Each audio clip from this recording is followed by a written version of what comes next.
is a creative writing piece by Melody Angel Bainbridge-Todd, 2020, The Day Before.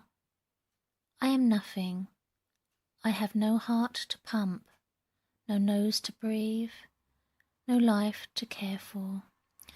Just a scrap piece of fabric, strung together by strands of thread, puffed with stuffing, and glass eyes painted black.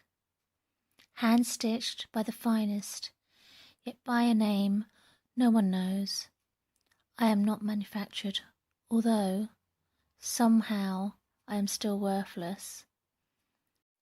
For the time being, I sat beside a little girl called Anna. My head leaned against her soft woolen coat, her tiny frigid fingertips pressed against my fabric. I was confused, since I had no warmth, no blood streaming through my veins. The two of us remained silent, for I could not speak, my mouth sewn shut.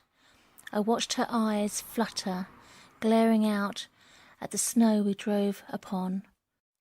The car rattled among the ice, the road covered in frosting.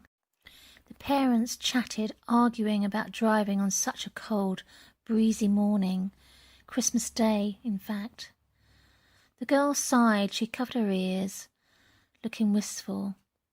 Each passing tree left us quicker than a second, until I felt an impact. Anna stared into my dead, hollow eyes as a vehicle rammed itself into our car. The four of us flung into the air, suddenly frozen, suspended above the ground. My head turned towards the window. The glass began to flake away. The tiny shattered pieces crept through the air.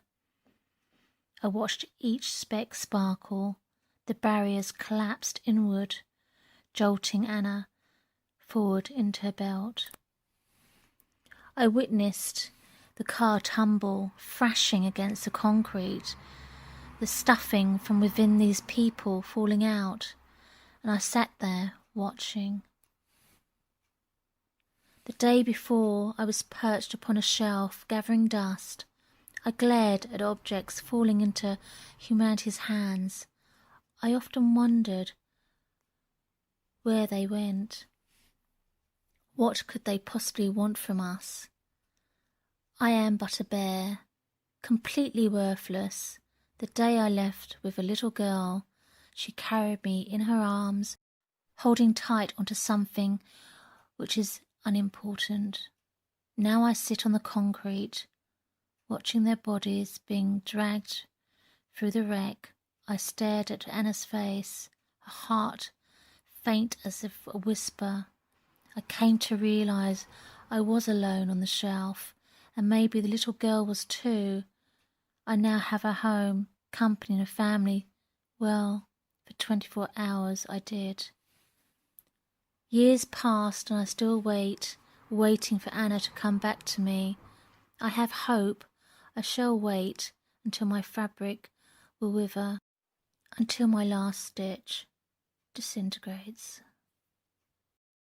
So there you have it. Dyslexia is a beautiful gift.